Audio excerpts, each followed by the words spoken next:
May sakit po akong high blood at diabetes. May sakit din po akong goiter. Kung saan-saan po ako nagpagamot. Yung libreng pagamutan kasi wala po akong kakayahang gastusin na pera, wala akong trabaho. Hindi ako makapagtrabaho, gawa nga po ng high blood diabetes ako.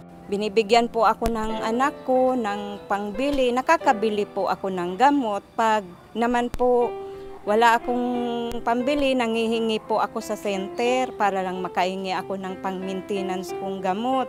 Pang time na nakikinig ako ng radyo, narinig ko po yung King's Herbal. Sinubukan ko pong bumili ng isang bote. Katulong po sa akin ng King's Herbal sa pag-inom ko po sa araw-araw.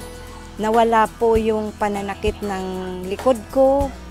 Yung naman blood sugar ko, medyo bumaba na siya.